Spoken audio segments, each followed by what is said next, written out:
And no pun intended, a man very lucky to be alive after having a heart attack behind the wheel. 67-year-old John Allen, he was in Tampa last year. He had his medical emergency.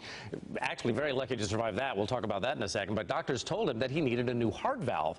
He had an allergic reaction to the medication they were giving him, and that damaged his heart even further. So then he needed a transplant. Well, he waited here in Orlando almost a year before he eventually got the call. Doctors at Florida Hospital here in Orlando performed the life-saving surgery just a short time ago. And Mr. John Allen is joining us now here on Good Day Orlando. John, good to see you. Good to see you. Thank you. You had your surgery, what, September? I had it on September 25th. I was the 42nd heart transplant of the year at Florida Hospital by the heart transplant team. They do an awful lot of heart transplants there and kidney transplants at Florida Hospital. They've done over 5,000 kidney transplants and close to 200 heart transplants. They do about one heart transplant a week there. If you don't mind my saying, you look fantastic. How do you feel? Well, I'm fortunate to be alive. I feel great. I was out of the hospital only 2 weeks after I got the heart transplant, and I'm doing fine. I have a recovery program, but I'm doing extremely well. How difficult was that year to get through? Because you took a couple of runs up the hill before you actually got a heart that worked for you.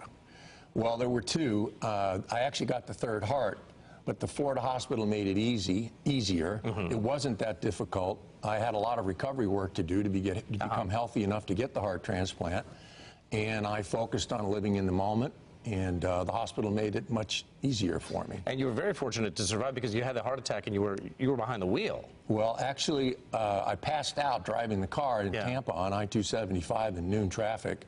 Drove off the road, didn't hit anything. Lucky. I was very fortunate, and the police came and took me to a hospital in Tampa. That's where I had a heart valve replaced, and I had a reaction to one of the drugs that is a rare reaction to a drug, and then I ended up being transported in a helicopter while in a coma from Tampa to Orlando. And the heart that you had 2 runs up the hill with a heart that your body just rejected it, correct? It's kind of like dating. It didn't work right away. You know, the third one does. No, it wasn't quite like that. The first one, I was on the operating table, and because they have to get you there isn't a lot of time from the time they get the donor heart.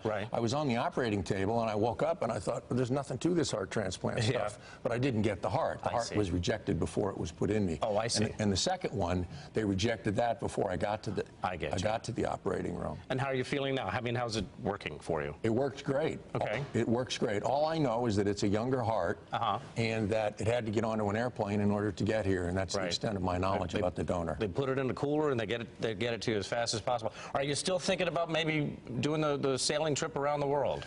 No, that's off. That's off? That's off. My boat is for sale, and I'm going to stay here in Orlando. It's a good place to be, and I'm fortunate to be alive, and I'm going to stay in Orlando. Well, you know what I mean, how fortuitous that you wound up here in Orlando, because we can get you around the world. You just go on down to Epcot, just it's a short walk. You see almost all the countries right down there. Well, I've actually been around the world several times because of my work. So I'm looking forward to staying in one place for a little bit. Yeah. Well, you look terrific, and congratulations, and good to have you around here for a number of years to come. Thank you very much. John, good to see you. And thank you again to the good folks at Florida Hospital. They took good care of you. And let's not forget about people needing understanding the importance to sign up to be donors. That's right. Thank you. Thank you, sir. All right, let's head on back over to Amy Carr.